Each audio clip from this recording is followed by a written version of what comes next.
Juste pour expliquer un petit peu le sens de cette dernière présentation avant la présentation d'ouverture qui sera réalisée par Madame Palpacuère, un petit peu des coulisses. Les coulisses, c'est lorsqu'on prépare une journée comme celle-ci, donc entre Chaire Agro6, Chaire UNESCO Alimentation du Monde et DRAF. On fait notre petit programme, entrée, plat, dessert, digestif, donc tout ça m'a l'air très bien. Et d'un seul coup, patatrac, mais on n'a pas une seule fois parlé des consommateurs dans notre journée. Et là, ça se trouve d'ailleurs, c'est plutôt mes collègues de la chaire UNESCO Alimentation du Monde. Voilà, donc il ne s'agirait pas non plus que tout le propos soit centré sur la production, sur l'organisation des filières. Au final, quand même, il y a bien des consommateurs, il y a bien des mangeurs. Et du coup, comme j'étais dans la salle, ils ont dit, bah tiens, toi qui es sociologue, tu vas nous parler des consommateurs et tu vas occuper cette case-là.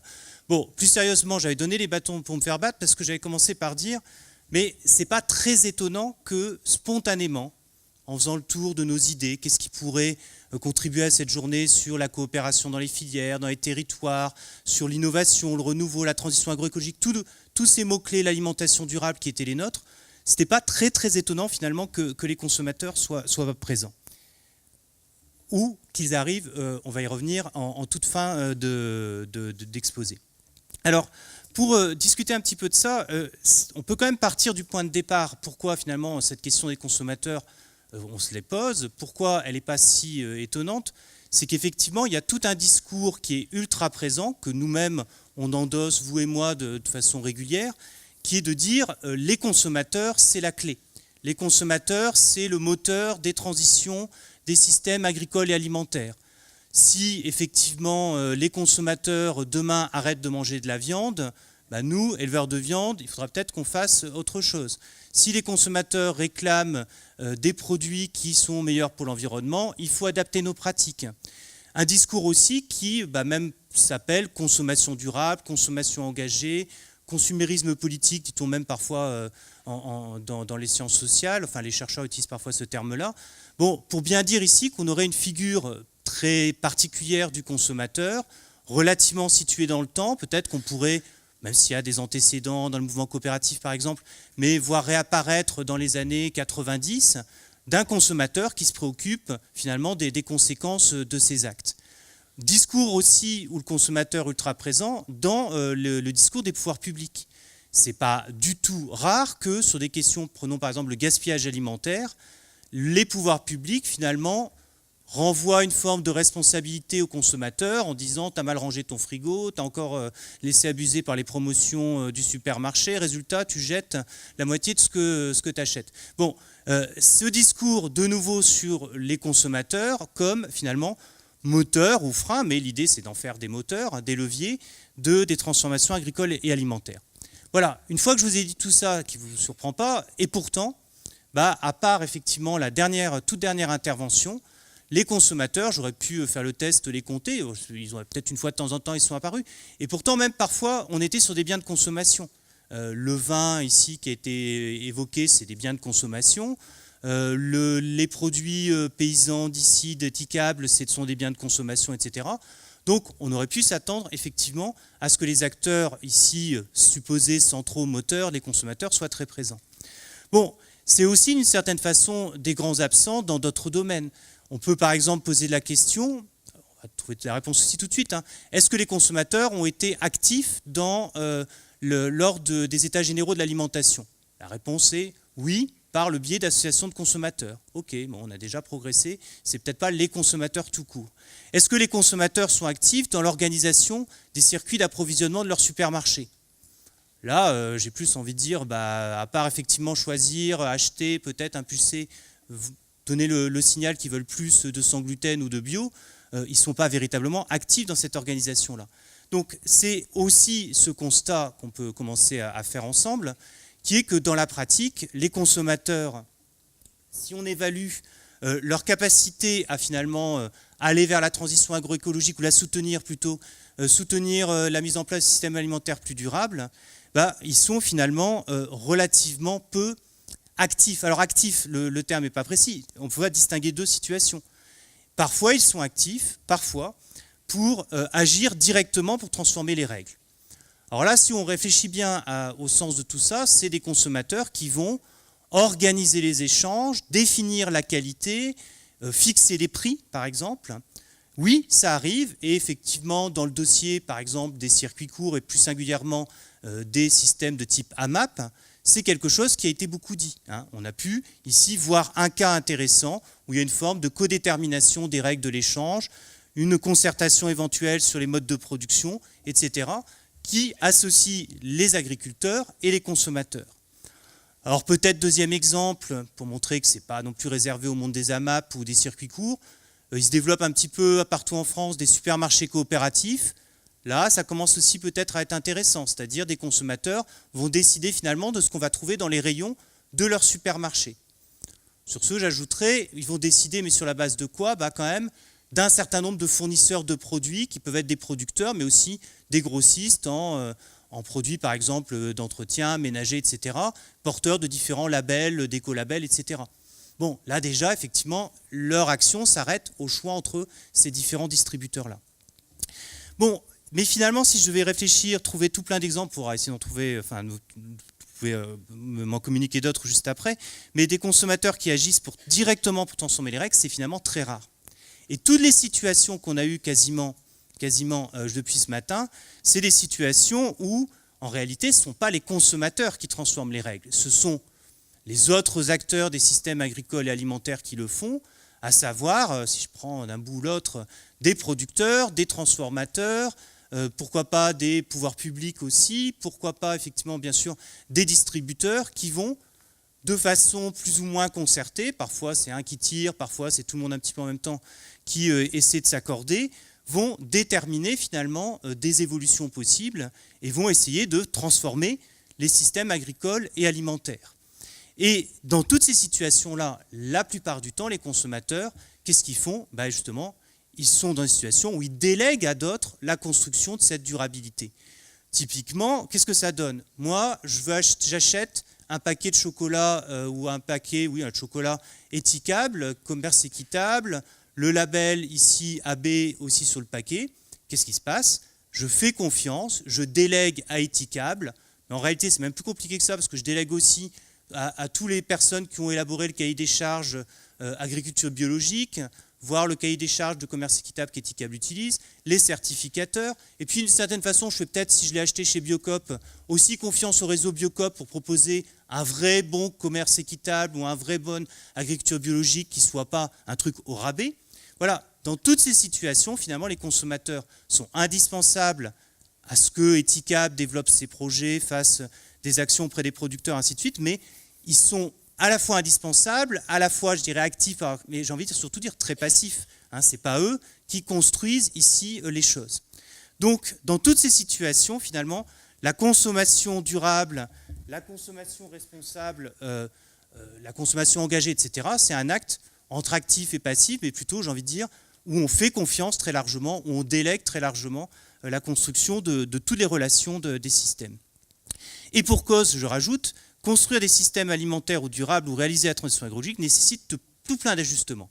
Et je trouve qu'aujourd'hui, on a eu au moins deux bons cas qui l'illustraient très bien.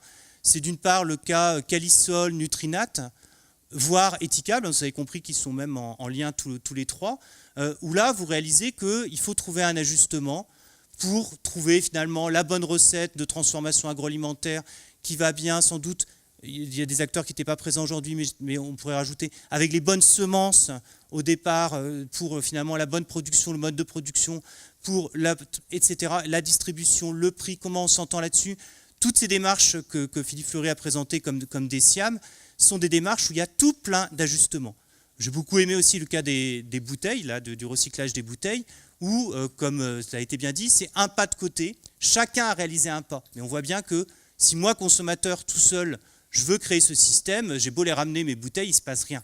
Il faut effectivement que chacun passe tout un pas et que c'est l'ensemble de ces activités-là. Donc oui, le consommateur, c'est quand même sacrément compliqué de lui demander de réaliser tout ça tout seul. Et donc ce n'est pas si étonnant qu'on n'ait pas beaucoup vu de consommateurs dans tous les récits qu'on a eus depuis ce matin. Du coup, effectivement, la plupart du temps, la consommation durable, elle se fait sur la base de ce que l'on pourrait appeler une offre durable, qui a été construite par tous les autres acteurs des systèmes agricoles et alimentaires. Avec, sur ce, tout plein de questions comme quelle qualité durable? Et là, effectivement, je savais en préparant un petit peu cette présentation quand même, ça connecte énormément avec ce que vous a présenté Cizali là juste avant. Quelle qualité durable? Dans le sens où ça a été présenté ici, définissons un accord entre nous sur la qualité durable, dans le sens d'un consommateur plus sceptique qui consiste à dire c'est qui le patron, pour reprendre ce cas-là, mais pourquoi pas éthiquable, ouais ok je vois le jeu de mots, c'est rigolo, etc. Mais est-ce que c'est vraiment sérieux? Est-ce que je peux leur faire confiance? Le producteur, est-ce que c'est pas finalement un gars qu'ils ont trouvé dans une banque de données, ils ont mis sa photo? Bon, effectivement, quelle qualité durable pour le consommateur? C'est quelque chose qui n'est absolument pas évident pour lui de trancher sur ça. D'autant plus dans un contexte, vous savez tous, où il y a beaucoup de démarches, beaucoup de marques, beaucoup de greenwashing, fairwashing, etc. Donc beaucoup de suspicions aussi par rapport à l'ensemble de ces démarches. Deuxième question, du coup, comment les consommateurs se repèrent? Et puis on peut tout de suite enchaîner, comment équiper le choix des consommateurs? Comment ils se repèrent? Effectivement, là c'est une belle question, je dirais aussi d'observation du consommateur en action, quoi. Comment il fait? Voilà. Est-ce que finalement, le paquet d'Éthicable, pour ceux qui connaissent, il y a vachement de trucs écrits dessus, hein. Donc on peut faire le pari ici qu'Éthicable, ils le font exprès, qu'ils volontairement, ils rajoutent énormément d'informations pour dire vous payez mon paquet plus cher que le paquet de marque distributeur, beaucoup plus cher même que le paquet de marque distributeur, mais vous avez de bonnes raisons de le faire. Nous, on est au contact des coopératives, etc. Donc le packaging, c'est effectivement un élément. On a beaucoup parlé depuis ce matin, et c'est vrai qu'on en parlait dans l'équipe d'organisation. Peut-être ça vaudrait le coup plus tard de faire une journée comme celle-ci aussi autour du numérique, des outils numériques, etc. On voit énormément aujourd'hui d'outils où on peut scanner, avoir de l'information sur par exemple les qualités nutritionnelles, mais pas que. Hein, vous voyez, sur d'autres questions comme celle-ci, ça peut être aussi un bon équipement. Sur ce, il ne faut pas se leurrer non plus sur une question comme ça. C'est un peu sans fin cette histoire, parce que quelle information on donne aux consommateurs? Quel type finalement de critères vont être répertoriés, lesquels vont être absents, non visibles, avec tout le risque finalement que des mauvaises pratiques s'engouffrent sur tous ces critères-là, ce qu'on connaît déjà très bien sur la situation des cahiers des charges, des labels, où il y a plein de choses qui ne sont pas contrôlées, du coup, il se passe ce qui se passe, en bien ou en moins bien. Là, pareil, quel type d'information? Mais j'ai coutume de dire c'est un peu sans fin cette histoire malheureusement, c'est-à-dire on finissait par devoir toujours compléter potentiellement une information. C'est sans fin, un peu pour les raisons que j'expliquais tout à l'heure, parce que les systèmes dans lesquels on se trouve sont des systèmes très complexes, avec tout plein d'intermédiaires qui sont situés un petit peu partout en France, sinon sur la planète, et que l'information, elle est ici extrêmement dispersée, hein, et qu'on a ce qu'on peut faire dans la map, dès qu'on a sur d'autres types de circuits, ça devient évidemment beaucoup plus complexe d'équiper le choix des consommateurs. Ça pose aussi un mot sur les dispositifs pour inclure les consommateurs dans la construction de l'offre durable. Alors sur ce, c'est très exactement ce qu'on vous a présenté juste avant. Est-ce qu'on peut les inclure dans ce travail de définition de la qualité, du prix, etc. Et là, évidemment, la question, si on veut répondre oui, c'est comment et sur quel mécanisme. Est-ce qu'on fait des focus group, des entretiens? Est-ce qu'on fait des sondages? Est-ce qu'on fait des sondages comme C'est qui le patron sur Internet sur des grands nombres? Est-ce qu'on fait faire des visites de consommateurs sur des exploitations? Est-ce qu'on fait des forums? Est-ce qu'on les informe? Quel type d'informations on leur donne? Quels citoyens? Est-ce qu'on les tire au sort? Est-ce qu'on demande à des citoyens motivés de venir? Vous comprenez que ce n'est pas la même chose. Toutes ces situations qu'on connaît par ailleurs, hein, sur de tas d'autres situations de type jury citoyen, elles se posent là aussi. Et donc là, il y a plein d'innovations très certainement à développer sur cette question de l'implication des consommateurs dans la construction d'offres durables. Alors, juste un mot pour terminer, parce que j'avais aussi cette lourde mission de vous présenter. On va continuer tout ça, en fait, ce travail-là, lors de la journée du 19 mars, qui aura lieu donc ici même, à Montpellier Supagro, qui sera organisée cette fois-ci par la chaire Agro6. La question, ça sera vraiment autour des cahiers des charges, des labels, des garanties, des marques. Tout cet ensemble ici de signaux de qualité, pas officiels, hein, mais de signes de qualité, qui sont aujourd'hui associés aux transitions agroécologiques. Donc vous avez évidemment des labels que vous connaissez bien, comme Bio, Nature et Progrès peut-être, tous ces labels-là, mais vous avez aussi tout plein de marques, l'U-Harmonie par exemple. Qu'est-ce que c'est, hein? Nouvelle agriculture, qu'est-ce que c'est? Toutes ces questions-là, toutes ces démarches dans le monde ici de l'agroécologie au sens très large, qu'est-ce qu'elles génèrent comme transformation? Qu'est-ce qu'il y a derrière ces cahiers des charges? Est-ce qu'on a des transformations qui sont fortes ou faibles dans la production, voire dans les autres maillons des chaînes alimentaires? Quelles transformations elles soutiennent et qu'est-ce qu'elles garantissent, hein? Voilà, un petit peu pour se remettre dans aussi de la position du consommateur. Deuxième question, et là on fera appel ici à des chercheurs en marketing qui vont nous éclairer là-dessus, mais qu'est-ce qu'ils comprennent les consommateurs? Qu'est-ce qu'ils perçoivent là-dedans?